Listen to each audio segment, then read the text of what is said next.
SER Podcast. Hola, soy Bruno Alemán y esto es Play Fútbol, el podcast de fútbol internacional en el que te hablamos del juego. Mikel Arteta ha hecho algo a lo que no estamos demasiado acostumbrados. Sin una razón demasiado aparente, sin algo grave que haya ocurrido, sin ningún fallo, cantada que nos llame especialmente la atención, ha sentado al que era su portero titular, Aaron Ramsdale, lo ha puesto en el banquillo cuando fue clave el año pasado en conseguir que el Arsenal años después volviera a la Champions y que estuviera peleando por la Premier prácticamente hasta el final, y le ha dado la titularidad a David Raya. Y no solo eso, nos ha dejado con sus declaraciones un melón abierto más que interesante. Nos va a hacer reflexionar. Mikel Arteta nos pide que pensemos si el portero tiene que ser uno más o le tenemos que considerar a alguien especial.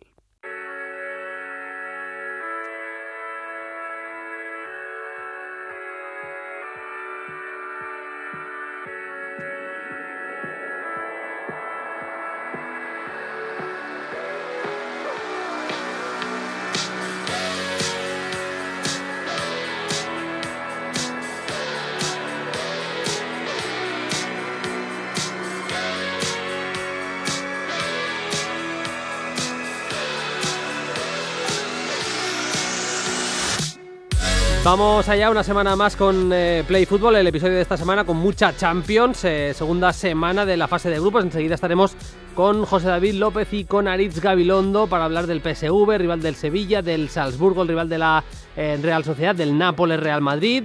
Evidentemente también el ojo puesto en los partidos del miércoles. Haremos un poco de scouting del Feyenoord y del Porto, de los rivales de Atlético y Barça en la jornada 2 de la fase de grupos de la Champions, y también nos fijaremos, si hay tiempo, que seguro que sí, en algunos de los partidos más interesantes, como el Newcastle Paris Saint-Germain, el Leipzig Manchester City, pedazo de duelo, yo creo que clave para ver quién queda primero en ese grupo. Evidentemente el equipo de Guardiola favorito. Inter Benfica, bueno, que tenemos muchísimo que contar. Estaremos también con lo mejor del fin de semana con Paquillo Mariscal y le haremos un guiño, como cada semana europea, a la jornada de Conference y de Europa League.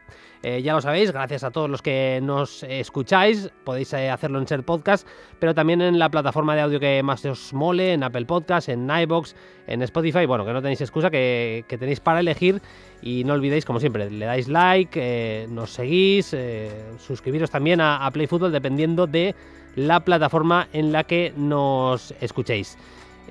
Cuando hay un tema de portería en Play Fútbol, y esta semana la portada se la dedicamos precisamente a los porteros, lo que hacemos habitualmente aquí en Play Fútbol es llamar a Pablo Moreno, entrenador de porteros, que ya nos está escuchando. Él ha estado en la academia, en categorías inferiores del Valencia, en el Catsia, en el Levante femenino, Norjalan, ahora mismo entrenador de porteros del equipo femenino del Valencia, y le hemos llamado esta semana para intentar entender, poner encima de la mesa un buen melón que abrió Arteta hace un par de semanas, hablando de los porteros. I'm a really young manager. I only been 3.5 years in the job, and I have few regrets for what I've done. One of them, it was that in 2 occasions I felt after 60 minutes and after 85 minutes in 2 games in this period to change the keeper in that moment, and I didn't do it.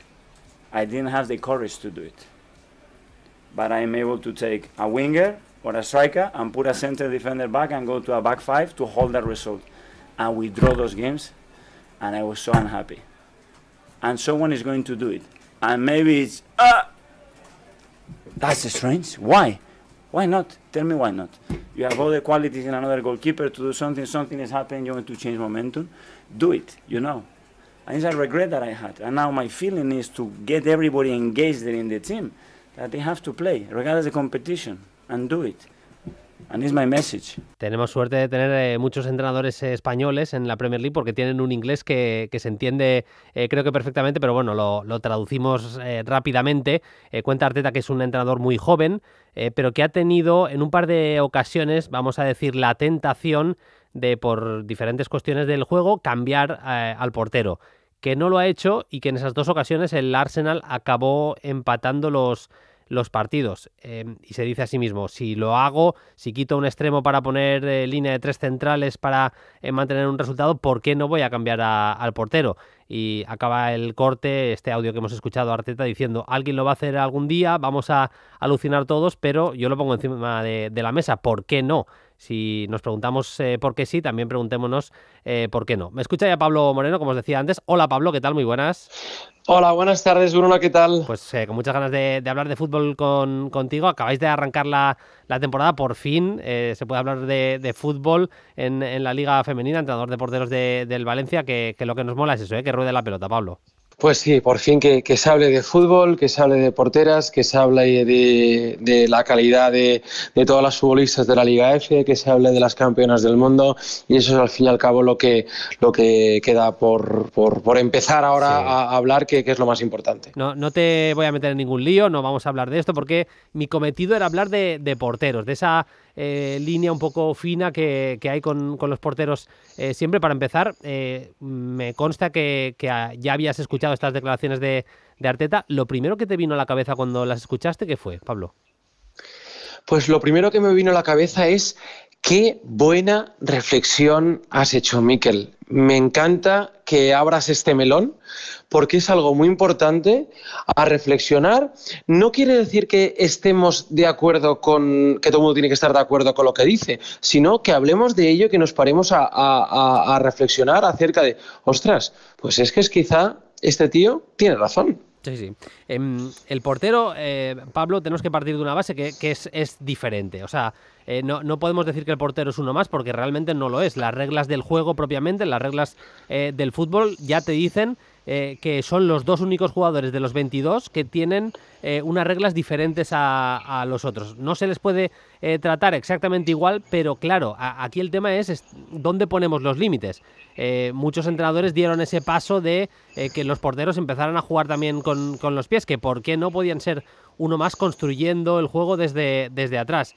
Y la historia aquí está en dónde ponemos los límites, hasta qué punto la visión antigua, histórica del portero como alguien al que hay que cuidar, alguien que tiene que estar protegido, alguien que mentalmente tiene que estar con muchísima seguridad, con mucha confianza. ¿Hasta qué punto eso no nos lo tenemos que repreguntar y reaprender? ¿Dónde están los límites? ¿Dónde nos los ponemos? Yo no sé tú, como entrenador de porteros, miembro de un staff, si estas conversaciones seguro que os van saliendo. Sí, totalmente. Estos son cuestiones del día a día y en gestión de minutos, gestión de momentos. He tenido también reflexiones interesantes acerca de cuando vas a cambiar un portero o una portera. Cuando hablo de porteros hablo de porteras. Si le tengo que avisar al suplente de que va a jugar, si se lo tengo que decir al titular, si no les digo nada y en la charla previa se enteran. Es que son temas muy importantes que surgen del día a día y que creo que es interesante poder hablar y poder reflexionar entre todos nosotros, como lo que abre Mikel. El portero, vale, a nivel reglamentario tiene una figura diferente, bueno, pero los cambios están permitidos. O sea, yo tenía un profesor que decía que hay que jugar al límite del reglamento. ¿Se puede cambiar un portero? Sí, perfectamente. ¿Qué es lo que ocurre?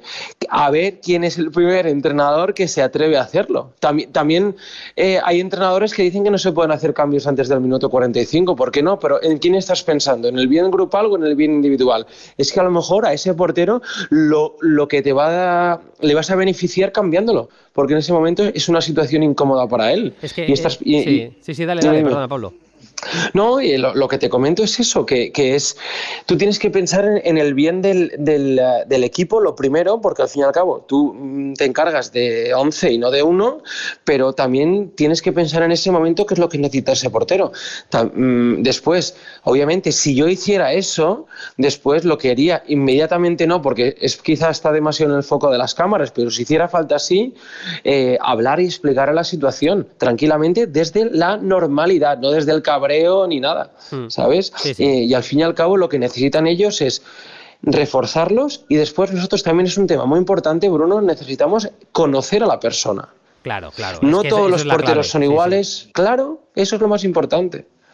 Sí, esa es la clave, que no hay una receta para todos, que evidentemente esto lo cambiará el entrenador que que lo hable no solo con los jugadores, sino que salga en rueda de prensa y decir, pues mira, yo tengo otras reglas, yo si veo un cambio claro, ahora que hay 5 cambios en el minuto 20, voy a cambiar un jugador y no le estoy señalando, simplemente creo que es lo mejor para el equipo y simplemente si cambio al portero es porque creo que mi equipo va a mejorar, porque en eso yo le doy la razón a Arteta. Si tú cambias a un lateral derecho porque el delantero centro tanque del otro equipo se está emparejando siempre con él en los centros laterales y le está ganando todas las jugadas, claro, a ese no le está señalando, pues claro que le está señalando, pues por la misma razón, igual puedes poner al portero que domine mejor ese tipo de acciones, las jugadas por arriba, que sea más seguro en ese tipo de acciones, o tú no lo ves igual. Es que la visión del entrenador de porteros me parece muy importante, Pablo. Yo, Bruno, lo que te diría, yo no lo llevaría tanto al aspecto técnico-táctico. Yo lo llevaría más a un aspecto cognitivo, a un aspecto mental de ese momento. Porque puedes tener un portero muy bueno a nivel de juego aéreo, pero que acaba de tener 2 fallos en juego de pies, por ejemplo. Y en ese momento, por mucho que el chico o chica sea muy bueno en ese juego aéreo, no te está aportando lo que tú quieres. Entonces, a lo mejor tienes un portero a nivel mental que está bien y preparado para competir y para afrontar esa situación. Al fin y al cabo, esto es mucho de estímulo-respuesta, estímulo-respuesta. Y esos estímulos que tiene que recibir el portero, que son continuos, las respuestas tienen que ser positivas, principalmente porque detrás de ellos no hay nadie. Sí, sí. Y eso es lo que tenemos que tener en cuenta. Entonces, yo no soy mucho de tengo un portero que es muy bueno en esto y otro portero que es muy bueno en lo otro, porque el fútbol moderno lo que ha generado es que pasan muchas cosas y que no me vale solo con ser bueno con los pies y después no parar, porque después también me chutan. Sí, sí. ¿Vale? Eso es a lo que me refiero. Tratar de que los porteros sean lo más completos posible y así no tener que tirar de temas tácticos para ese tipo de cambios. Se entiende perfectamente. Así es. Pablo, otra pregunta que me queda. Yo, cuando me he puesto en el patio del colegio de portero, que no he pasado de ahí, era muy malo y tampoco he querido repetir demasiado, pero se repite mucho lo de hacer portería, lo de que un portero necesita jugar para, se dice eso, de hacer portería, de tener como las medidas de la portería, pues eso, no sé si hasta cierto punto, pues eso, tener la naturalidad de decir, estoy de manera frecuente en un campo, sé las medidas, sé dónde estoy, no me hace falta estar continuamente mirando a izquierda y derecha para ver exactamente dónde estoy situado. Eso de la típica frase, vaya, que tú lo has oído 1000 veces de hacer portería, para un portero, ¿eso tú lo ves igual o no? Eso es muy importante, eso es muy importante. A mí me gusta decir sentir la portería. Tú tienes que sentir que la portería está detrás tuya y sin mirar tienes que saber en todo momento dónde estás. Y eso es muy importante. Y nuestra labor como entrenador de porteros es tratar de trabajar en entrenamientos lo más posible a la realidad para que esos estímulos que se producen en el partido de los que he hablado antes los vivencien previamente en un entrenamiento. Entonces sea mucho más fácil dar una respuesta porque ya has vivenciado previamente esa situación. Es decir, yo sé que algo quema, ¿por qué? Porque ya me he quemado previamente, ¿verdad? Pero la primera vez que tocas dices, hostia, esto no sé lo que es. Entonces a eso me refiero, ¿no? Entonces lo más importante en un portero es que sienta que las cosas que van a pasar durante un partido ya las ha vivenciado previamente. Entonces tú me dirás, pero es mucho más fácil cuando juegas de titular un partido. Y te digo, es verdad, es totalmente verdad. Por eso te digo que es importante preparar a un portero, pero prepararlos a los dos, porque en cualquier momento, cuando menos te lo esperas, llega la oportunidad. Un cambio, un fallo, una lesión, una convocatoria con la selección y que de repente te toca jugar porque el otro viene tocado. Cualquier circunstancia de esas. Entonces, un portero, vamos a normalizar de una vez que los porteros son futbolistas, igual que los queremos que participen a nivel ofensivo y defensivo junto con el equipo. Si queremos atacar y defender con 11, pues también tenemos que aceptar algunas consecuencias, y es que en cualquier momento te puedo sacar del 11 o te puedo sacar del partido. Sí, sí, estoy completamente de acuerdo. Ya para ir cerrando, Pablo, en las últimas semanas Arteta, además de estas declaraciones, lo que ha hecho es un cambio en la portería. Ramsdale, que si no fue el mejor portero de la Premier el año pasado, pues le anduvo bastante cerca, le ha dado paso a David Raya, que si no fue el segundo mejor portero de la Premier el año pasado con el Brentford, pues también le anduvo bastante cerca. Y bueno, se ha producido ese cambio. Parece que Ramsdale lo ha pillado bastante bien, que no hay ningún drama demasiado importante dentro del vestuario. Y no sé si te ha sorprendido, ¿qué te parecen ese tipo de decisiones también? Bueno, a mí siempre me gusta decir, con los entrenadores que he trabajado, que mi objetivo es que cuando llegue el fin de semana el entrenador tenga un bendito problema.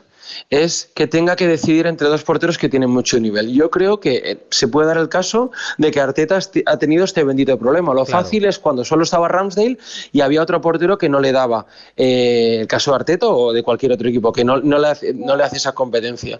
Pero como entrenador, aunque tengas un marrón, tienes que enorgullecerte de tener ese bendito problema, porque como decía una vez, le escuché a Juan de Ramos: cierro los ojos y escoja el portero que coja, sé que voy a acertar. Entonces, son cosas que tenemos que empezar a normalizar.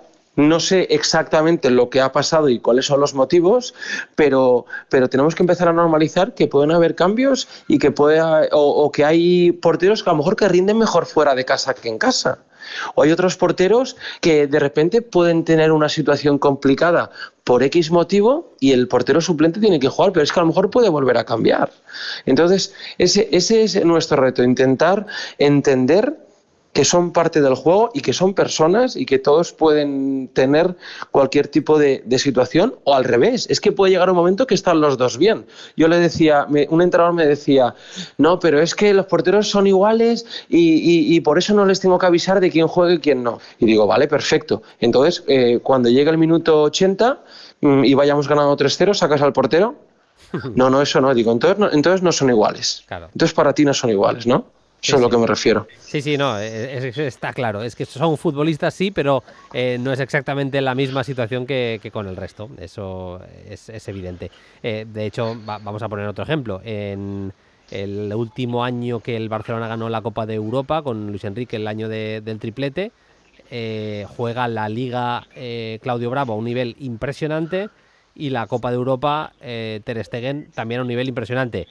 ¿Qué pasa? Que eso no duró en el tiempo, porque Ter Stegen dijo que quería jugar más y llegó el City y fichó a Claudio Bravo. Pues evidentemente pasó eso. Pero en una temporada se pudo hacer y al Barcelona y a Luis Enrique en este caso le salió de chapó esa apuesta.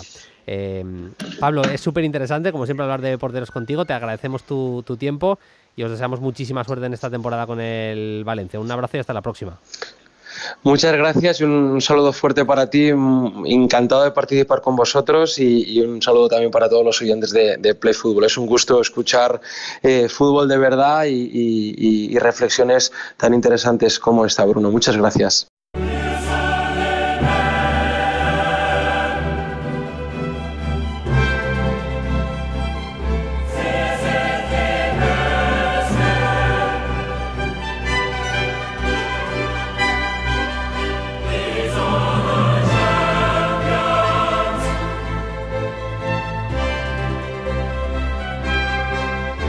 Ya con el análisis, con lo mejor de lo que nos viene esta semana, la semana de la Champions, semana 2 de esta fase de grupos. Saludo ya a Aritz Gabilondo, que ya me escucha. Hola Aritz, ¿qué tal? Muy buenas.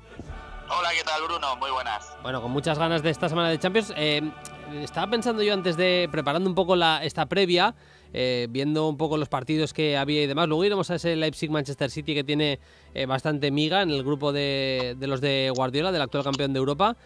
No sé si coincides, Aritz, pero están Nápoles-Real Madrid, PSV Eindhoven Sevilla, la Real que se la juega en el campo del Salzburg, tenemos el Porto-Barça y el Atlético Feyenoord.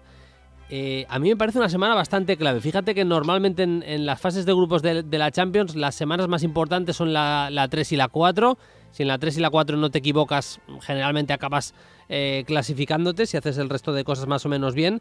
Pero por tipo de rival, pues el Nápoles puede ser el rival del Real Madrid para ser primero. A mí me da que en ese grupo del Sevilla el PSV puede ser ese principal rival para la segunda plaza con los de Mendilibar. El Porto, el principal rival del Barça. Casi te diría también que el Feyenoord puede amenazar al Atlético de Madrid. Te diría que por los rivales que hay una semana muy, muy importante, ¿eh?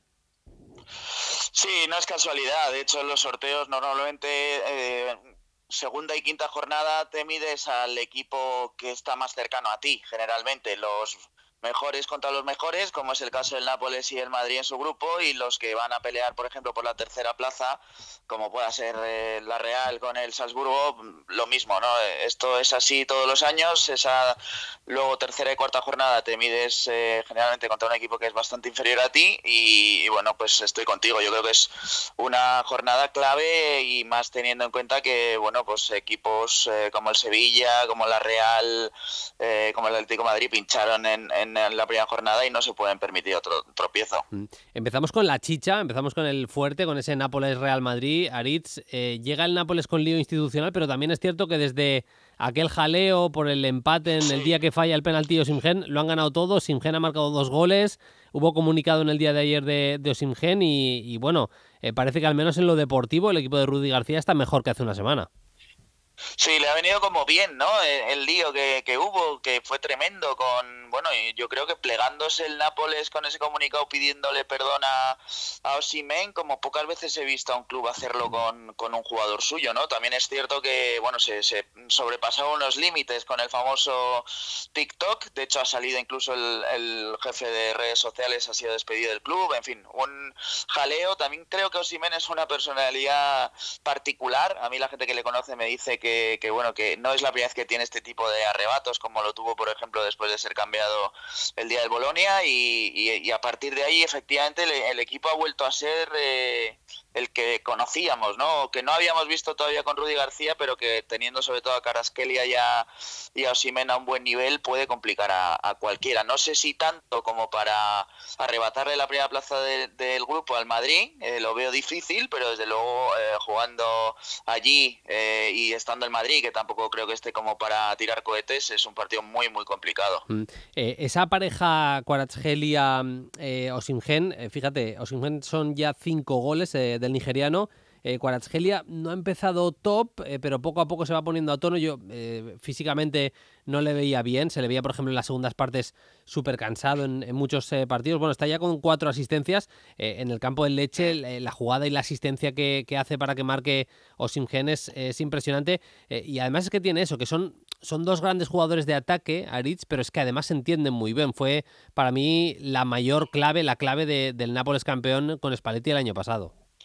Sí, además se compenetran muy bien porque son muy diferentes. Uno es una referencia muy física, de mucho juego de espaldas, de mucho poder cargar el área con él, como es Osimhen, y el otro es un diablo, pura electricidad, desequilibrio, 1 contra 1, como es Kvaratskhelia, ¿no? Entonces yo creo que se conocen bien, además. O sea, han formado una pareja, fíjate, un georgiano y un nigeriano, que no hubiera podido pensar, ¿no? Que se iban a compenetrar también, pero estas son las cosas que tiene el fútbol, ¿no? Que a veces con una mirada los 2 jugadores tan distintos culturalmente se pueden entender. Y luego no me olvido, no he arrancado bien, pero a mí me parece que Lindström es un gran fichaje, ¿eh? El danés que ha llegado del Eintracht, que yo creo que va a ser la tercera pata de ese ataque cuando coja el tono, porque es un jugador también que tiene un desborde y una zancada poderosísima para la banda derecha. Claro, es que el Madrid, y salto ahí al Real Madrid por conjugar los temas, no llega defensivamente en su mejor momento. Es verdad que ganaron al Girona, ganaron bien. En el inicio de partido vuelve a dejar algo de dudas atrás, pero entre lesiones y que el equipo está debilucho, vamos a decir, defendiendo, claro, yo me lo imagino en el partido. Creo que el Madrid tiene todas las condiciones para sacar un buen resultado, pero más por lo que tienen a nivel ofensivo que por las garantías que me deja la defensa que tiene ahora hoy en día Aritz, el Real Madrid, para poder frenar. Lo que decías es que Osimhen, tú decías el físico, es que yo a pocos delanteros he visto, en eso me recuerda por ejemplo a Samuel Eto'o, que tiren tantos desmarques, que busquen tanto los espacios, que busquen tanto la espalda de los defensas. Sí.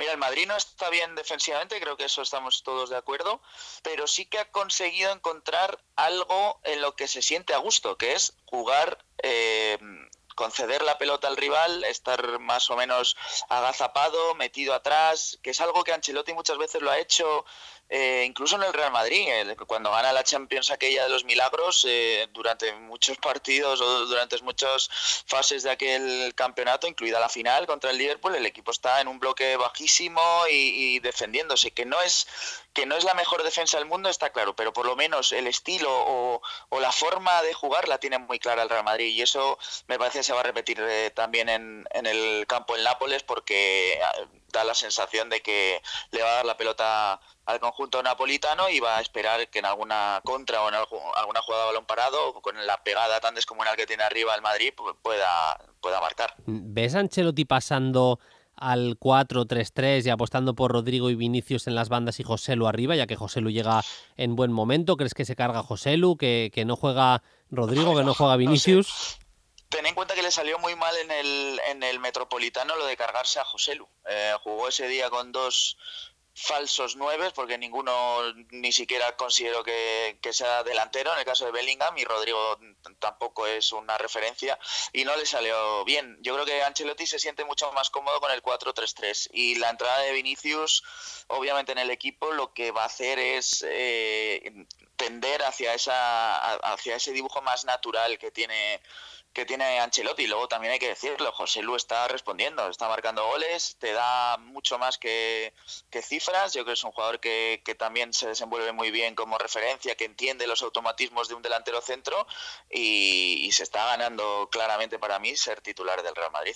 Eso por lo que hace referencia al Nápoles-Real Madrid. También el martes, en este caso ya en el primer horario, en ese primer tramo 18:45, tenemos el partido de la Real Sociedad, va a jugar en el campo del Salzburgo. Seguramente, Aritz, podemos decir que el Salzburg dio la gran sorpresa, una de las principales sorpresas. Le viene todo de cara porque en el tramo inicial del partido le expulsan a Antonio Silva por un penalti, además, voy a decir, no sé si tonto, pero la acción es una tontería. Pero bueno, acaba dando la campanada, ganando 0-2 en Portugal, con varios jugadores, Gurnat Duat, por ejemplo, el mediocentro, dando una exhibición, pegando un partido impresionante.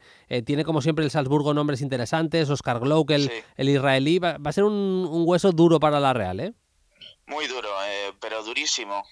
Se cambian los jugadores casi año a año, pero siguen sacando futbolistas que tienen un potencial tremendo. Fíjate, si te pones a pensar el puesto delantero centro, por ahí ha pasado Haaland, por ahí ha pasado Adeyemi, por ahí ha pasado gente de mucho nivel. Sesco.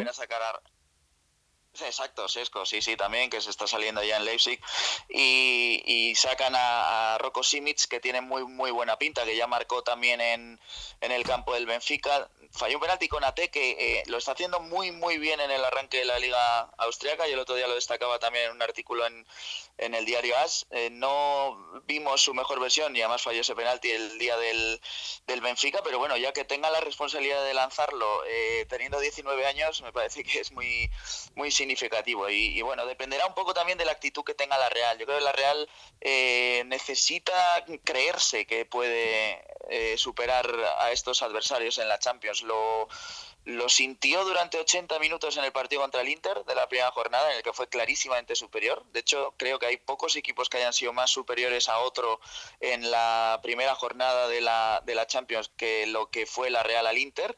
Y sin embargo, en 10 minutos, pues cosas que pasan cuando eres inexperto en estas lides y cuando enfrente hay un equipo con tantas tablas, se le fue en la victoria que claramente había merecido. Así que tiene que ir con esa mentalidad de nadie es mejor que tú y puedes conseguir ganar cualquier partido en esta competición. Preparando un poco la previa, pensaba también, a ver, juega con un sistema muy parecido como el que jugó el Real Madrid en el Bernabéu, ese 4-4-2 rombo, hace ya muchos años que juegan así en Salzburgo. Y es un sistema que, pues eso, que la Real en los primeros minutos, la primera parte, incluso en el Bernabéu, le hizo muchísimo daño al Madrid. Es verdad que es una Real que tiene más juego de bandas que en otras temporadas, ya no solo porque juega con extremos, porque juega Kubo en la derecha, puede jugar Barrene, por ejemplo, en la izquierda, tienen varias opciones ahí, sino ha mejorado mucho en los laterales. Pero también es cierto que no es lo mismo que el Madrid, que tiene un equipo, el Salzburgo, que además de presionar arriba, tiene interiores, tiene mediocentros que si tienen que correr hacia atrás lo van a hacer, que es un equipo en lo físico, Aritz, muy esforzado este Salzburg. Sí, sí, sí. Sí, pero bueno, lo normal es que cuando uno analiza el Salzburgo, pues su potencial mayoritario sea el ofensivo, ¿no?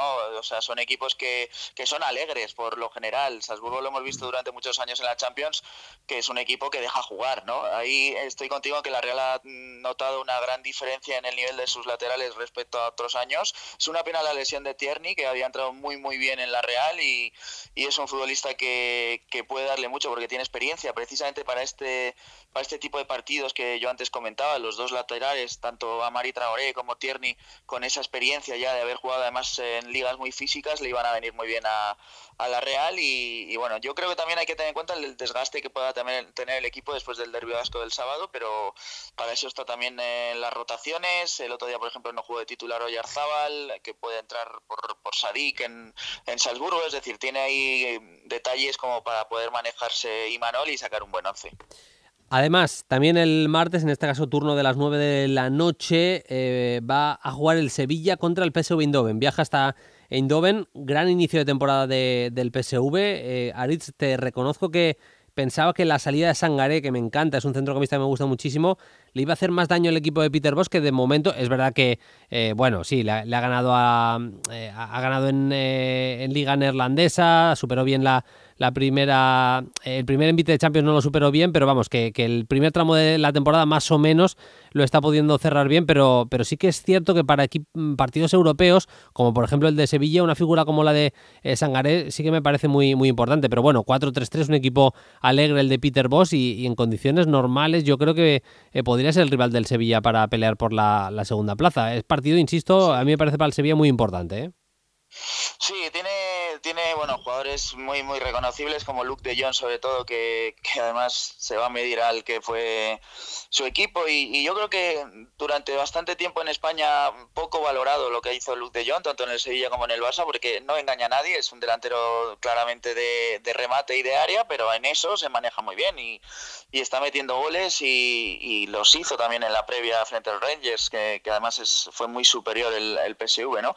Me gusta mucho el fichaje de Noah Lang, que es un jugador al que habíamos destacado ya mucho en el Brujas y que ha entrado bastante bien. Saibari, el marroquí, el jovencito, también tiene muy buena pinta y bueno, pues es el PSV de estos años, como suele ocurrir en la liga holandesa, muy modificado de unas temporadas a otras porque se van muchos jugadores, vuelven algunos que salieron de allí precisamente y bueno, no está Xavi Simons, que fue al Leipzig, que era su mejor jugador el año pasado, pero yo creo que es un equipo como para también plantarle cara al Sevilla y ponerse las canutas. Esta es la jornada del martes, 18:45, Salzburgo-Real Sociedad. También se juega el otro partido del grupo C, del grupo del Real Madrid, el Unión Berlín-Braga, para el turno de las 9 de la noche. En el grupo A, Manchester United-Galatasaray y Copenhague-Bayern. En el grupo del Sevilla se va a jugar el Lens-Arsenal y PSV Sevilla, como decíamos. El Nápoles-Real Madrid también es a las 9 de la noche. Y en el grupo de la Real, a las 9 de la noche, se juega también el Inter-Benfica, que me parece partidazo, porque los dos vienen de pinchar en el primer partido, ¿eh, Aritz? Sí. Tal cual. No, y el Benfica viene de ganar el clásico este fin de semana con gol de Di María y se la juega, efectivamente, es un gran partido. Pues mira, de clásico o de un equipo del clásico al otro, y tiro porque me toca, del Benfica al Porto, que es el rival del Barça el miércoles, también 9 de la noche. Viene de perder, es siempre un equipo trabajado, el de Conceição, generalmente con un 4-4-2 bastante bien ordenadito.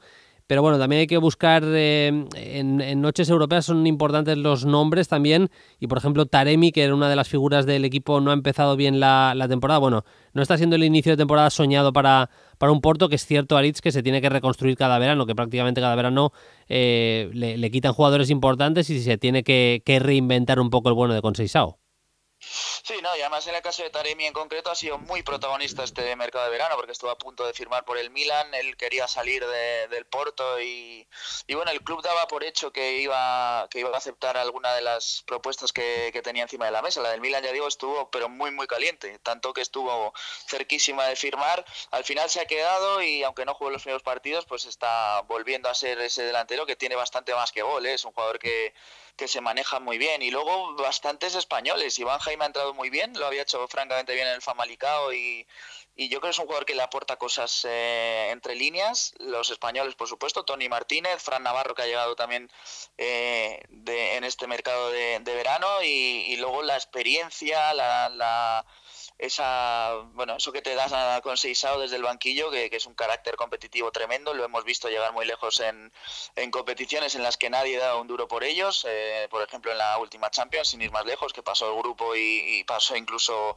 alguna ronda eliminatoria, y me parece que es un rival muy complicado, sobre todo jugando allí, con el público que aprieta mucho y con el Barça, que tampoco está, creo, para tirar cohetes, aunque alguna victoria sí que ha tenido contundente, pero le está costando ser fiable, sobre todo en defensa. Sí, con esa lesión además de Rafinha, tiene varias lesiones, se le juntan varias lesiones al equipo de Xavi Hernández. Bueno, no va a ser fácil, Frenkie de Jong, Pedri, jugadores importantes. De Jong está siendo clave, o sea, sí. Yo creo que de Jong al final, otro que estuvo a punto de salir, no sé si este verano, pero el anterior desde luego, el Manchester United estuvo muy cerca, y ahora es cuando uno se da cuenta la tremenda relevancia que tiene Frenkie de Jong para el Barça, ¿no? Cuando no lo tienes es cuando más lo necesitas.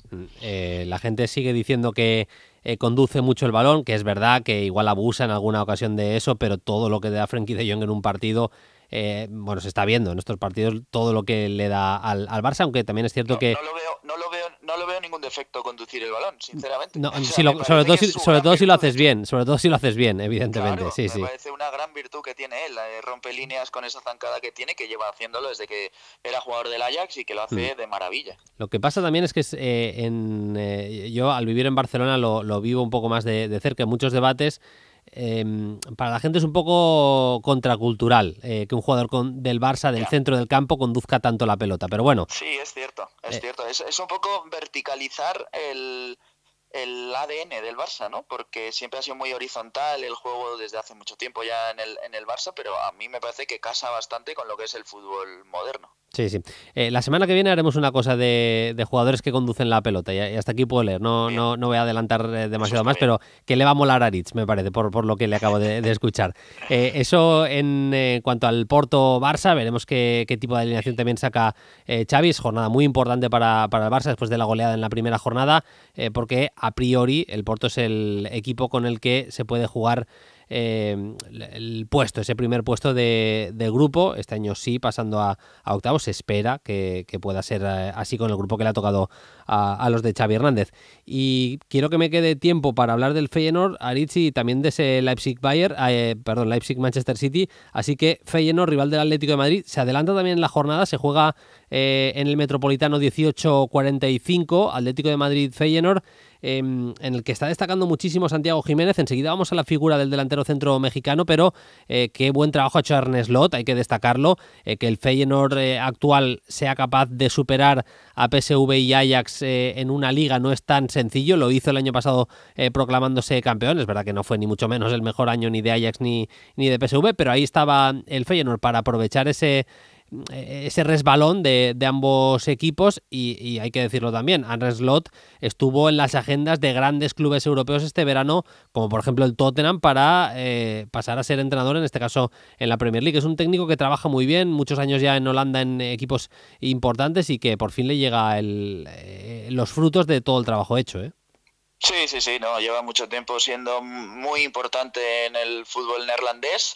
Hace 2 años estuvo muy cerquita ya cuando fue finalista de la Conference, de llevarse un título europeo, lo cual hubiera sido ya tremendo, pero es verdad que hay varios clubes, sobre todo en Inglaterra, que le siguen la pista, y este verano ha sonado con bastante fuerza, ¿no?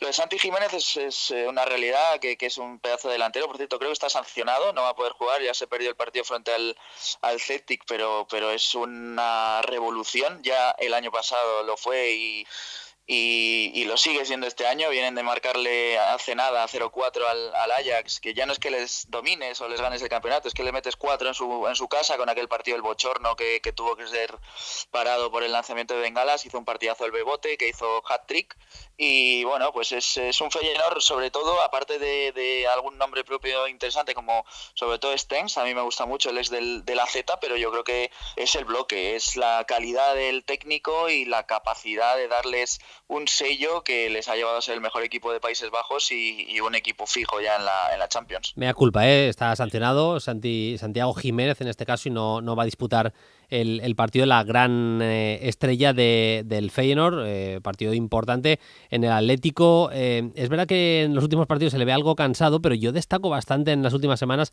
también porque me ha sorprendido. Fíjate que lo hablábamos antes de la primera jornada Champions, cómo iba a notar me acuerdo que lo charlábamos tú y yo precisamente, la baja de Carrasco. Pues ha aparecido un tal Samuel Lino ahí y la verdad es que a mí al menos me está chapando la boca así de claro, sí. Aritz, porque está rindiendo a muy buen nivel, ¿eh? Yo no, o sea, yo la verdad, no era por Lino mis dudas, era por la venta de Carrasco. Sí, no es nada personal, ¿no?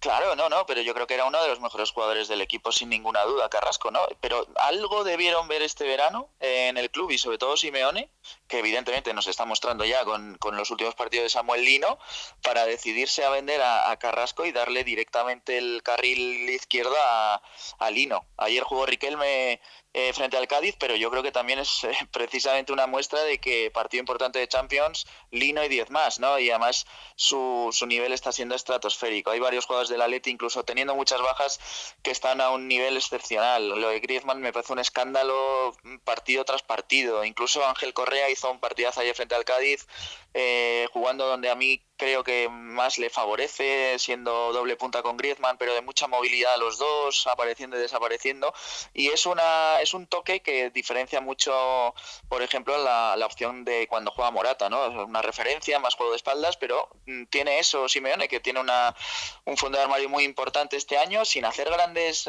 aspavientos en el mercado de verano, pero ha conseguido entre Lino, Riquelme, algún jugador que está explotando tipo Pablo Barrios, etcétera, pues completar mucho la plantilla y tener diferentes perfiles para los diferentes partidos que juega. En el Feyenoord también destacó Yankuba Minté, un extremo gambiano que es rapidísimo, marcó en el último partido. Es futbolista a tener también bastante en cuenta. Se juega también un Leipzig-Manchester City. En ese partido el Leipzig viene de empatar a 2 contra el Bayern. El Manchester City perdió 2 partidos sin Rodri, 2 derrotas, y eso evidentemente no es ninguna casualidad. Recuperan a Rodri y es la mejor noticia, casi te diría, que puede tener Guardiola, Aritz. Antes comentábamos la importancia de los jugadores, se nota cuando no están. Bueno, lo de Rodri yo creo que es el mejor ejemplo, ¿no? Es que hay una distancia sideral. Yo creo que el año pasado lo hablábamos, esa masiva cantidad de minutos que había jugado Rodri con el City, jugaba prácticamente todo el año pasado, porque es quitar a Rodri y meter a Calvin Phillips, incluso siendo un buen jugador Calvin Phillips, que es titular con Inglaterra, no lo olvidemos, en muchos partidos, pero es que hay una diferencia tremenda, ¿no? Y bueno, necesita el City a Rodri, no lo va a tener, y bueno, sí lo va a tener porque no es de competición inglesa, y yo creo que ahí sí que le da un poco la vuelta al equipo, ¿no? Aún así yo noto al City un poquito peor que en el final de la temporada pasada. Evidentemente le cuesta a veces coger un poco el tono, y aún así todavía está liderando la Premier League, pero bueno, enfrente va a tener un equipo que a mí me parece que, incluso habiendo hecho un verano de ventas tremendo, porque se han ido Guardiol, Szoboszlai, se ha ido Nkunku, y aún así es un equipo que le va a poner las cosas complicadas, que ha fichado bien.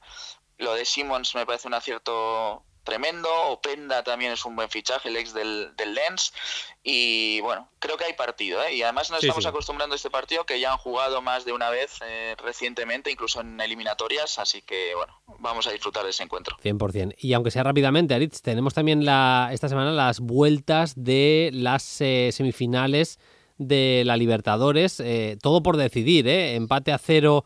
Te iba a decir, no se podía saber, en un Boca Juniors Palmeiras no se podía saber que iban a empatar a 0. Luego además Boca perdió ayer el Superclásico contra River Plate por 0 goles a 2, y también ese empate a 2 entre Fluminense e Internacional de Porto Alegre, el equipo de Coudet y de Hugo Mayo marcando en semifinales de Libertadores, que se dice pronto, Sí, sí, de Maracaná además, y adelantándose a Marcelo en lo que fue ese gol de cabeza. Bueno, están muy igualadas. Yo creo que Palmeiras es muy superior a Boca. Le consiguió empatar a 0 en la ida en la Bombonera por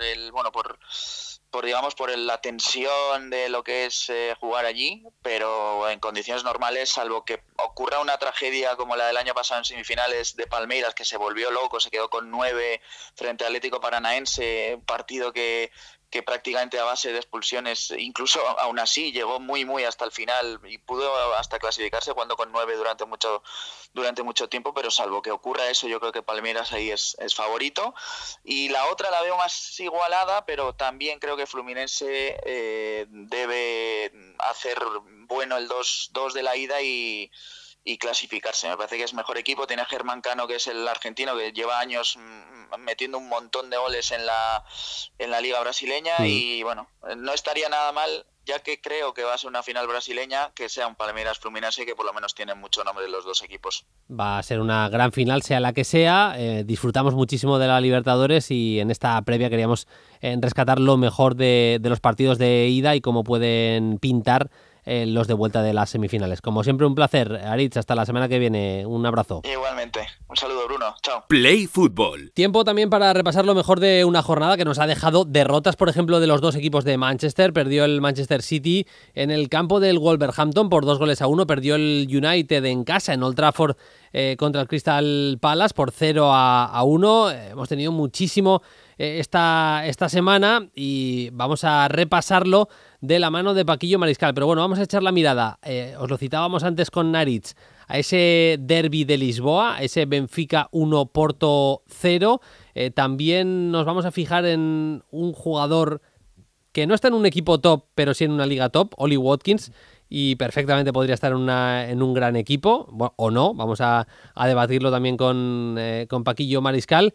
Y bueno, cerraremos hablando de lo que dejó ese Atalanta 0, Juve 0, no por lo que dejó, no tanto por lo que dejó el partido, sino hablar un poquito más de el inicio de temporada de Atalanta y demás, con mi compañero y amigo Paquillo Mariscal, que ya me está escuchando al otro lado de la llamada de WhatsApp, vamos a decirlo así. Hola Paquillo, ¿qué tal? Muy buenas. Muy buena, Bruno, ¿qué tal? Pues con ganas de charlar de nombres tan destacados como Di María y Ollie Watkins. Si te parece, empezamos por el primero, ese derbi o clásico portugués entre Benfica y Porto, que ganaba el Benfica por 1-0, dejando bastante tocado a un Porto, lo decíamos antes, que no ha empezado bien la temporada, pero evidentemente el partido bastante condicionado, Paquillo, hay que decirlo, por la expulsión de Cardoso en ese tramo inicial del encuentro, ¿verdad? Sí, un no derbi, un clásico que tampoco ha sido el mejor de los últimos años, también condicionado por lo que tú has comentado. También hay que decir, sin entrar en decisiones arbitrales, que sabes que no nos gustan aquí, pero bastante rigurosa bajo mi punto de vista la entrada, la expulsión de Cardoso. Se podía, bueno, quizás haber tomado otra decisión, y eso condicionó mucho al Porto, que de por sí sabemos que el equipo de Sergio Conceição gusta de ser más conservador, de buscar más juego directo, de no tener tanto balón. Pues con un hombre menos desde el 19, imagínate, un dominio total del Benfica, un Benfica que le gusta apretar arriba, que le gusta mandar el bloque alto, jugar en campo contrario, que hizo algunos cambios a Smith, por ejemplo jugó el joven Joao Neves en la medular, y que volvió a destacar el de siempre, el gran infravalorado. Podríamos hablar del partido de Ángel Di María, que tiene unos números espectaculares, que pudo ser de esos que se fueron a Arabia Saudí y sin embargo quiso cerrar el círculo en Europa y volver al Benfica. Y yo tenía ciertas ligeritas dudas, digo, a lo mejor el ritmo de Smith puede ser que le pase factura, y sin embargo el Fideo sigue demostrando que es el jugador más importante allá donde está. Sí. Realmente Benfica para mí tiene mejor equipo que el Porto. Hasta cierto punto es normal que el equipo compita mejor y que pueda, por ejemplo, ganarle la liga portuguesa. Si a los buenos futbolistas que tiene encima ficha bien y va sacando jóvenes cracks de la cantera, Paquillo, es que ha fichado a Di María, ha fichado a Artur Cabral arriba, y se le van cracks, se le van jugadores como Gonzalo Ramos, pierde talento cada temporada, pero es que entre lo que le sale de la cantera y cómo firman, en los últimos años es verdad que puede competir muy bien el Porto, pero si hablamos de nivel de las plantillas, yo creo que está haciendo los deberes algo mejor que el conjunto del norte de Portugal, ¿eh? Sí, siempre han sido los grandes vendedores, no tanto Porto como Benfica, pero sin embargo el Porto lleva unos años un poco estancado o que quizás lo que compran con respecto a lo que venden no da el mismo nivel. Yo creo que la red ha fichado muy bien, el Benfica ha fichado muy bien a esos nombres que tú comentabas, pero también gente un poco más fuera del radar, caso de Aurnes o de Ba, futbolistas que vienen de Eredivisie o de Slavia de Praga, el lateral derecho, fuera de los grandes, pequeños radar, ¿no? No están en esas listas de scout de otro equipo y que le están cojando muy bien. Te comentaba lo de gente joven como Joao Neves o Silva en la defensa. No jugó este partido Florentino Luis, no jugó Joao Mario. Encima puede rotar, tiene profundidades de banquillo, Roger Smith. Encima, algo que me parece muy importante, que hablamos muchas veces, tener consonancia con la dirección deportiva. Fichan jugadores muy acorde con el estilo de juego del técnico. Y bueno, es verdad que la baja de Gonzalo Ramos quizás sea la más delicada. Está jugando Musa, está jugando Cabral. Creo que le falta un poco de nivel en la figura del 9, pero el resto del equipo está muy compensado y muy por encima tanto del Sporting Club de Portugal, bajo mi punto de vista, como del Porto. Sí, de hecho, lo comentábamos antes con Aritz, para mí es la principal sorpresa. La sorpresa más grande de la primera jornada fue que ganara el Salzburg por 0-2 el conjunto austríaco en Lisboa en esa primera jornada, y hace que, pues, que tenga urgencias el Benfica en esta segunda jornada. Nos fijamos ya en la figura de Ollie Watkins, ese delantero que marcó un hat-trick, bueno, que hizo ante el Brighton prácticamente el partido perfecto. Fíjate que hablábamos bien del Brighton la semana pasada y que si miras, por ejemplo, las estadísticas del partido, tampoco es tan nefasto, pero es que hizo el partido perfecto Ollie Watkins. Supo detectar, también supongo que con el scout de Aston Villa, cuáles eran las principales debilidades del Brighton, y al espacio es que hizo una masacre, es que marcó 3 goles, dio una asistencia y participa dando la asistencia de lo que acaba siendo un gol en propia puerta de Estupiñán, pero que podría haber sido se podría haber ido perfectamente con 3 goles y 2 asistencias. Más allá del acierto de cara a puerta, yo destacaría sobre todo, Paquillo, la facilidad para leer bien lo que tenía que hacer en cada momento. Está aprendiendo. Yo creo que, no sé si trabajar con Unai Emery, pero yo recuerdo la etapa, por ejemplo, de Steven Gerrard, que no era un delantero, un punta que supiese elegir también. Creo que la toma de decisiones, creo que a lo mejor sabemos que Unai Emery es un estratega que tácticamente trabaja muy bien por zonas, ¿no? Su pareja de centrales, sus parejas de medio centro y también su pareja de punta. Y creo que con Watkins está haciendo un trabajo bastante didáctico en ese sentido, porque las condiciones ya las tenía y evidentemente en este set que le endosaron al Brighton y que él fue protagonista, claro, se demostraron todas, ¿no? Esa zancada, esa capacidad para ser letal, devorando espacios y tirando rupturas, e incluso conduciendo y llevando el bloque arriba, y luego también la puntualidad de cara al gol, pero también elegir eso, la forma de rematar, dónde colocarse, esos espacios a ocupar, y que estamos hablando son 27 años, Bruno. Lo dije en la introducción, podría estar quizás para un equipo más grande o que aspira a más cosas. Yo creo que ha elegido muy bien, porque me consta que en verano tuvo alguna oferta para salir, porque llegaron Diaby, llegaron algunos futbolistas, no sabían qué iba a ser de él, y yo creo que ha elegido muy bien quedándose en este proyecto de Aston Villa, que le puede ayudar a crecer y a él también ayudar recíprocamente a que ayude el proyecto de Aston Villa y que suba, ¿no? Como está haciendo. Yo tengo alguna duda, te lo reconozco, Paquillo, y te la expreso y lo debatimos si quieres. ¿Cómo rendiría en un equipo que tenga que atacar permanentemente bloques bajos? Es decir, lo pones en el Manchester City y yo tengo dudas de que pudiera dar el rendimiento que él está dando hoy en día en un equipo que no es que sea contragolpeador per se, pero sí que aprovecha los espacios siempre que puede, y siempre que puede ser vertical un equipo de Unai Emery lo es. Sí, esa es la gran duda. Y de hecho, relatando un poco este encuentro, le cedieron la pelota totalmente al Brighton. Fueron un poquito más conservadores que de costumbre. Aquí sí creo que fueron a buscar esos espacios que suele dejar el equipo de De Zerbi por propia idea. Arriesgan muchísimo y se exponen mucho, y es verdad que en un equipo que te da en un Manchester City, evidentemente un contexto de posesiones muy largas, de más ataques posicionales, pues quizá no sea tan fino en esos apoyos, quizá no sea tan bueno interviniendo en circuitos de pases. ¿Podría mejorarlo? No lo sé. Yo creo que un delantero que puede dar un saltito y dar un club más grande, pero que tenga una idea de juego más similar a esta. Y con respecto al Brighton, Bruno, por cerrar si quieres, yo creo que este resultado tampoco puede sorprender a nadie. Sí es verdad que por ser 6 goles, ¿no? Pero al final el equipo de Chervi, yo creo que Chervi tiene un problema, entrecomillado, que se me entienda, pero tiene un plan muy claro de juego, pero ese plan es muy kamikaze, y hay veces que también cuando rota tantos futbolistas, que lo tienen muy interiorizado la idea, pero hay veces que cuando no salen las cosas, tienen tanto balón y tienen pérdidas peligrosas, un rival de entidad y que tengan jugadores que te puedan aniquilar a la contra, pues suceden estas cosas. Le pasaban en su equipo en el Sassuolo. Es que él lo dice, lo escuchábamos la semana pasada, él no tiene plan B. Es que no lo tiene, o sea, tiene varias maneras de hacer daño a un mismo equipo. Puede preparar un partido haciendo daño de diversas maneras, pero no va a jugar distinto. Él cree en este fútbol y lo va a llevar hasta el final.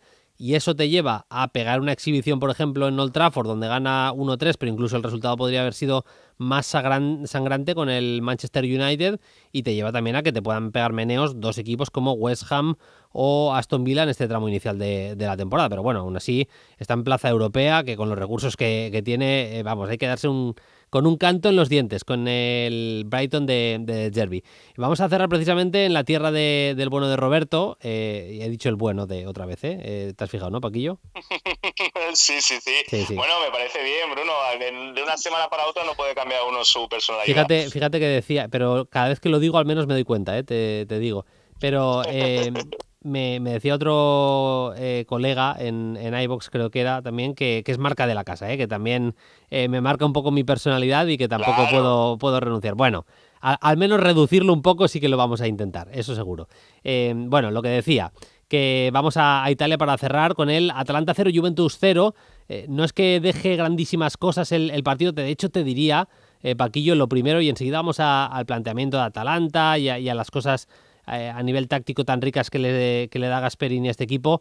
Me pareció un poco pobre el planteamiento de la Juve, especialmente en el principio de partido, dejándole muchísimo la iniciativa a Atalanta. Luego se equilibra un poquito la cosa. Vimos algún movimiento interesante como Locatelli metiéndose prácticamente de central por la derecha. Hizo una rotación ahí de posiciones que creo que le dio más balón, le dio más pozo, más seguridad en la salida de balón y no tanta pérdida a la Juventus, pero también duró poco.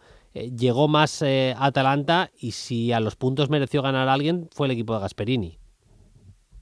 Sí, incluso en alguna ocasión bastante clara la primera mitad de los de Bérgamo, pero es verdad que fue ese famoso Allegri Ball, ¿no? Ese que se ha etiquetado así en Italia, de que sucedan pocas cosas. Hay veces que Allegri, creo que también siendo conocedor, y hay que también valorar que esta Juventus es una Juventus de mínimo, Bruno. Ha perdido mucho talento la plantilla bajo mi punto de vista, y tiene que hacerse fuerte en sufrir poco en defensa. Fíjate que, por ejemplo, está entrando Gatti, que era un tipo que nadie apostaría porque iba a ser titular en el centro de la zaga de la Juve los años anteriores por Alessandro, y tienen problemas, pero es verdad que fue un poquito más pragmático que de costumbre. Fue un poquito porque con Locatelli, Rabiot y Fagioli en el centro del campo es para que intentes proponer un poco más con balón. Es verdad que Atalanta tampoco es un equipo que le gusta tener esos ataques posicionales tan largos. Desconocemos a Gasperini y se ha reciclado en cuanto a sistema en muchísimas ocasiones, en cuanto a pérdida de jugadores importantes y buscar dar una vuelta de tuerca al juego, pero al final es un equipo hecho para presionar muy arriba, marcas individuales, robar y hacer daño de 3 cuartos en adelante. Tampoco un equipo para tener muchísimo tiempo la pelota, y por eso yo creo que de ahí se traduce ese 0-0 de manual que nos dejaron los dos, ¿no? Yo veía a veces a Chiesa intentar comandar contraataques y me venía a la cabeza Rambo en Vietnam. Es que era casi hacer la guerra él solo. Es que tenía que irse con un regate inverosímil de su par, porque al final Atalanta en muchos momentos de partido plantea casi un marcaje al hombre, y especialmente con los delanteros y tal, les enciman siempre muchísimo. Se tenía que ir de un regate, conducir muchísimos metros con una zancada súper potente y luego acabar en la jugada. Bueno, hizo bastante, vaya, yo creo, para lo poco que le dio su equipo, creo que hizo cositas. Chiesa, pero a ti te moló, sobre todo te leía el intercambio de piezas, cómo se intercambiaban sobre todo alturas, lo bien trabajado que viste el centro del campo de esa Atalanta con De Roon, con Koopmeiners y con el brasileño Ederson. Sí, y de ahí habla de la nueva vuelta de tuerca, la reconversión y cómo trabaja con los futbolistas Gasperini. Ya tenemos un millón de ejemplos, el más paradigmático que quizás sea el Papu Gómez, ¿no? Que lo reconvirtió a ese extremo a ser un jugador de carril central, que era el que pasaba todo por él. Pero en cuanto a esto, Ederson, que es la Salernitana, o De Roon en su momento cuando llegó de Inglaterra, o el propio Koopmeiners, futbolistas que tienen otras funciones diferentes a las que tenían en su antiguo equipo. Lo de Koopmeiners creo que es el máximo ejemplo para que la gente que no siga mucho Atalanta. Koopmeiners es un jugador de base de la jugada en el AZ, que incluso se llegó a incrustar entre centrales, era muy parecido a Frenkie de Jong, que se me entienda las funciones que tenía uno en el Ajax y otro en el AZ, y aquí la he descubierto como segundo punta, esa doble media punta ahí cayendo a veces al costado izquierdo, y el año pasado anotó 10 goles, por ejemplo. Lo de Roon, nadie equilibra. Ederson también es un futbolista que le gusta llegar mucho, pero al final tiene muy trabajado para que no se pierda. Siempre hay una pieza aguantando, equilibrando por delante de los centrales, siempre hay un par de piezas que llegan al área rival por sorpresa, y creo que no Atalanta, que también ha perdido talento. Es verdad que este año ha fichado, por ejemplo, a Scamacca o el Bilal Touré, que están lesionados, o el propio de Cataraer, que está cuajando bien, pero no tiene esos nombres de antaño, ¿no? De los Gagliardini, Kessie, Ilicic, etcétera. Creo que, bueno, pues otra vuelta más de vuelta a la pizarra de Gasperini, que creo que todo el año nos sigue, con los recursos que tiene, innovando, ¿no? Tal cual. Vamos ya a las preguntas de los oyentes. Las podéis dejar en @playfutbol en Twitter o también en los comentarios de iVoox. Pepe nos dice: buenas, pregunta un poco difícil de acertar o de predecir. ¿A quién veis como el próximo goleador de la selección española para medio plazo? ¿El nuevo Villa, Morata o Raúl? O si veis alguna joven promesa. Gracias. En la posición de delantero o básicamente las posiciones de goleadores, Paquillo, a mí de cara al futuro me cuesta ver, porque Abel Ruiz pues puede tener igual minutos en la selección española, pero ni le veo indiscutible, ni le veo un super goleador. Es que casi te diría que por la racha goleadora que lleva, lo más próximo a un buen goleador en las selecciones es Ferran, y tampoco veo muy claro su futuro en la selección tal y como están las cosas. Sí, a mí también. A ver, ha dicho el nuevo Raúl, el nuevo Villa, el nuevo Morata es complicado. Yo creo que Morata va a seguir siendo el 9 de España de momento, ¿no? A mí Abel Ruiz es un futbolista que me gusta muchísimo, pero quizás sea un perfil más de delantero tipo Benzema, para que lo entendamos, ¿no? Que se asocia muy bien, que pone muy bien de cara al resto, que es verdad que está mejorando en cuanto al acierto de cara a portería, pero que no me parece ese killer, ¿no? No sé, es difícil. Yo, a no ser que un Nico Williams o un Ferran, como tú comentabas, un jugador de segunda línea, un extremo de estos que pueda sumar muchas cifras o reconvertirse a falso 9, carril central, pero no veo que vaya a elegir una figura de un 9, a no ser que, bueno, si sabemos que siempre nos puede sorprender a alguien, ¿no? A una temporada en concreto, pero me resulta difícil dar un nombre. Yo creo que Dani Olmo va a marcar muchos goles, por ejemplo, con la selección española, pero es que, claro, no estamos hablando de alguien que no es ni siquiera delantero, que es más media punta que otra cosa, si se quiere extremo, pero que cuando juega arriba es falso 9 clarísimo, no, ni mucho menos es atacante puro. Víctor Sarabia dice: buenas chicos, ¿cómo veis la parte baja de la Premier? Aunque solo se hayan jugado 5 o 6 partidos, ¿creéis que Luton, Burnley y Sheffield United conseguirán salir de ahí abajo o lo van a tener muy difícil? Pues mira, yo me voy a mojar a lo grande. Yo digo, Paquillo, que bajan seguro el Luton y el Sheffield United, y al Burnley a medio plazo, entre que creo que van a invertir seguramente en el mercado de invierno y tal, lo veo peleando con el Everton especialmente. Luego me la comeré, pero le veo bastante mala pinta al Everton, pero sí que creo que tanto a Luton como a Sheffield United les falta bastante calidad en la plantilla. Yo, con respecto a esta pregunta y repasando la tabla, Bruno, hay que decir que el Chelsea tiene 5 puntos, ¿eh? Está solamente a 2 por encima del descenso, que barbaridad, ¿no? ¿Se atreverá Paquillo Mariscal a decir que el Chelsea tiene opciones de descenso? No, vale. Sí es verdad que me la juego diciendo que este año yo creo que se salva el Burnley. Sinceramente, creo que al final la apuesta de Company va a tener su resultado.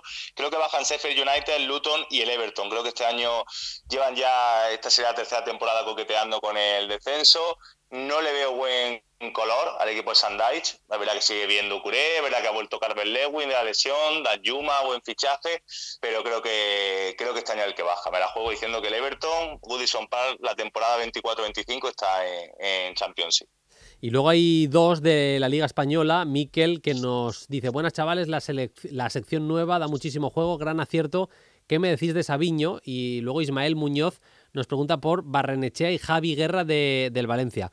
Paquillo, son tres grandes irrupciones en el fútbol español, en este caso en la Liga. Savinho, Javi Guerra y Barrenechea. Es verdad que ya aparece, bueno, Javi Guerra también aparece el año pasado, pero Barrenechea yo creo que son los dos casos, ¿no? Que se acaban de establecer este año. Yo les veo bastante más pozo ahora. Sí, Javi Guerra por las necesidades del Valencia, evidentemente. Un chico que de hecho está, por ejemplo, en la prelista para la selección española desde La Fuente, fíjate, a ese nivel, ¿no? Y lo de Barrenechea, todo lo contrario, tiene mucho competidor, ¿no? Arriba en la Real Sociedad, y fíjate que también alternando otras posiciones, ya no solamente ese extremo que juega muy abierto, sino también jugando por dentro, teniéndose muy bien con Oyarzábal y con Sadik y con el resto, con Cubo, con el resto de jugadores de arriba. Y lo de Savinho, bueno, Savinho es la gran irrupción en cuanto a llenar los ojos, ¿no? Qué futbolista más bonito, más ese regate, ese intentarlo una y otra vez. Me parece que, bueno, tú lo has comentado más de una vez, Bruno, y es así. Y es verdad que yo, gracias a ti, me fijé un poquito más en el mercado del Girona. Me parece que han fichado muy, muy bien. Lo de Savinho ahora mismo para mí es la gran revelación de la Liga. Me mola el Girona, molan los fichajes y mola también que en Play Fútbol haya espacio para equipos y jugadores que empiezan a romperla también en la Liga Española. Si hubiera tardado un poquito más en escribir los mensajes, igual hubiera metido a Diao, al nuevo jugador del Betis, o al jugador que acaba de dar sus primeros pasos en el Betis, que además anoche marcó contra el Valencia y que tiene una pinta tremenda. Nada, Paquillo, que la semana que viene más. Muchas gracias como siempre y un abrazo. Un abrazo enorme, Bruno. Chao, chao. Y vamos, como siempre, a hacerle un guiñito. Más que un guiño, os preparamos un menú. Os proponemos que, si no tenéis nada mejor que hacer en la tarde-noche de jueves, que seguramente no, porque son dos partidazos, pues os proponemos dos grandes partidos, uno de Europa League y otro de Conference League, con Marco Rodrigo Azcue, nuestro compañero de noticias de Guipúzcoa. Hola, Marco, ¿qué tal? Muy buenas. Muy buenas, Bruno. Pues preparados por aquí para afinar la puntería, ¿no? Para apuntar un poquito más alto. Hace 15 días en la sección nos la jugamos un pelín con un Rennes Maccabi Haifa, y hay que decir que Bruno Genesio, el entrenador del equipo francés, nos boicoteó la sección de forma lamentable, ¿no? Dejando a Enzo Lefebvre, el futbolista que merecía la pena, en el banquillo. Bueno, yo creo que el menú general de este jueves, a nivel global, repito, es muchísimo mejor que el de hace 15 días, y lo vamos a aprovechar para elegir en clave Europa League un partido muy mainstream, y luego también en segunda instancia en clave Conference League, bueno, pues nos vamos a ir a la plantilla del favorito, lo cual no quita para que vayamos a descubrir, entre comillas, a su delantero centro, ¿no? Que en Liga no suele jugar tanto y que puede aprovechar esta competición para darse a conocer un poquito más. Pues empezamos con el mainstream, empezamos, Marco, con el de Europa League. Eso es, Bruno. Empezamos por el turno de tarde, jueves 18:45 en Lisboa, Sporting Atalanta. Lo destacaba en la introducción. Esta semana el cartel en Europa League es potente, hay muchos partidos que apetecen. Se juega un Friburgo-West Ham, Olympique de Marsella-Brighton, Liverpool-Unión Saint-Gilloise, Villarreal-Rennes, incluso un Molde-Leverkusen. Nosotros nos quedamos con este Sporting Atalanta y con Víctor Gyökeres, el delantero sueco de origen húngaro del equipo portugués. Bueno, formado en su país, en un club sueco y fichado por el Brighton en 2018. Nunca llegó a jugar en la Premier League con la camiseta de los Seagulls, sí disputó partidos en la Liga Reserva, y también acumuló varias cesiones, ¿no? En el St. Pauli, en Alemania, en el Swansea y en el Coventry City, antes de que el propio Coventry se hiciera con sus derechos. Acumuló un total de 2 temporadas y media en este último club, marcó 43 goles y rozó el ascenso este pasado junio en la final del playoff contra el Luton Town. Perdieron y bueno, yo creo que esa derrota ya abrió la veda para que clubes importantes como es el propio Sporting se lanzaran a por él. Los lisboetas pagaron 20 millones de euros y de momento está respondiendo. Ha marcado 4 goles en 6 partidos, en base principalmente a unas características. Estamos hablando de un jugador de 1,87, diestro, nacido en 1998, tiene 25 años. Unas características, repito, bueno, que yo creo que sobre todo se potencian en contextos de campo abierto, ¿no? Es muy buen destinatario de envíos directos, tiene muy buen juego de espaldas. Luego, cuando baja el balón, tiene calidad suficiente para desembarazarse con buenas maniobras del rival que le está encimando. Cae a las dos bandas para dar continuidad a las transiciones y en carrera es bastante potente, también bastante hábil en el regate y tiene una capacidad innata para sacar a pasear la pierna derecha y lanzar latigazos desde posiciones bastante lejanas. Tiene goles desde distancias lejanas de muy bella factura. A todo esto le suma buenos movimientos en área, es bastante agresivo y de momento pues bueno, un rendimiento que nos obliga a fijarnos en él dentro de un grupo de Europa League que los dos clubes en cuestión, Sporting y Atalanta, comparten con los polacos del Rakov y con los austriacos del Sturm Graz, ¿no? Por lo tanto, lo que este jueves empieza a estar en juego es el liderato del grupo. Claro. Yo creo que portugueses y italianos están llamados a clasificarse, pero bueno, cabe recordar que en esta Europa League, con el actual sistema de competición, quedar primero o segundo no es lo mismo. El primero accede directamente a unos octavos de final, el segundo tiene que jugar un playoff en febrero. Y bueno, principalmente eso es lo que está en juego, ¿no? Para nosotros, aparte del aliciente de ver a un futbolista como Gyökeres el jueves, también existe el atractivo de que ambos equipos se están jugando ya, digamos que saltarse una ronda de la competición con la importancia que esto tiene. Pues apuntados Gyökeres, el partido del Sporting de Portugal en Europa League. Vamos al segundo turno, en este caso para recomendar uno de Conference. Marco. Sí, el postre del menú que proponemos esta semana, este jueves, a los oyentes de Play Fútbol nos lleva a Inglaterra y a Villa Park. Aston Villa Zrinjski de Mostar de Conference League. Un partido desigual, pero molón, porque lo juegan el que muchos consideran el gran favorito de la competición para alzarse con el título en mayo, a expensas de que terceros de grupo puedan caer de Europa League en diciembre, y lo juega por otro lado el Zrinjski de Mostar, que hace 15 días hizo historia, se convirtió en el primer equipo bosnio que gana un partido de fase de grupos europea, y además de la forma en que lo hizo, ¿no? Remontando un 0-3 al descanso contra el AZ Alkmaar. Vamos a poner el foco en el delantero del Aston Villa, en John Duran, un colombiano de 2003, principalmente porque esta conference da pie a situaciones como esta, ¿no?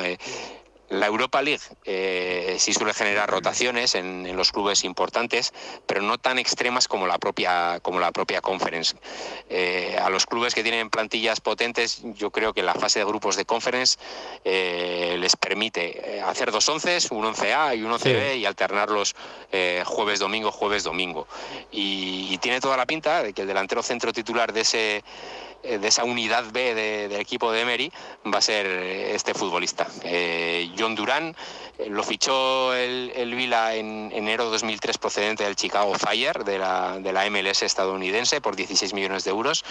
Y bueno, si bien le costó empezar a carburar en la segunda parte de la pasada temporada, en su aterrizaje en Inglaterra, parece que está empezando a explotar, ¿no? Ya ha hecho 4 goles esta temporada, 2 de ellos en Conference, contando la ronda previa, y bueno, yo lo definiría sobre todo como un delantero muy potente, ¿no? Que a campo abierto te puede matar. Es uno de esos aviones que tiene Emery para su zona de ataque, y bueno, sus características contrastan bastante con las de ese delantero colombiano que responde a los estereotipos históricos de los últimos años, ¿no?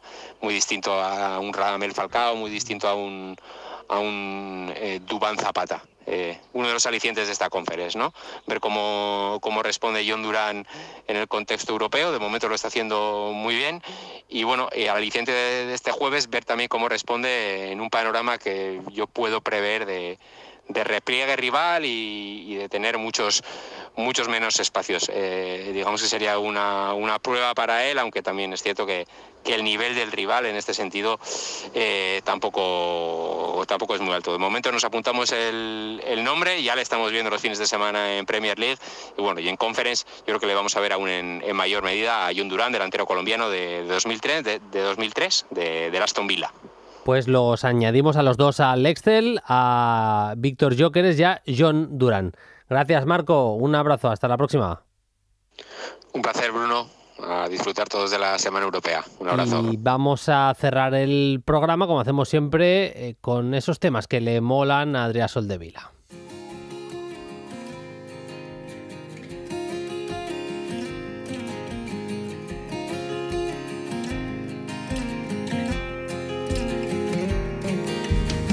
En este caso para mezclar, si es que alguna vez se pueden separar, política y fútbol, pero estos temas siempre son interesantes y más para cerrar, nos hacen pensar. Hola Adrià, ¿qué tal? Muy buenas. ¿Qué tal, Bruno? ¿Qué tal, oyentes del Play Fútbol?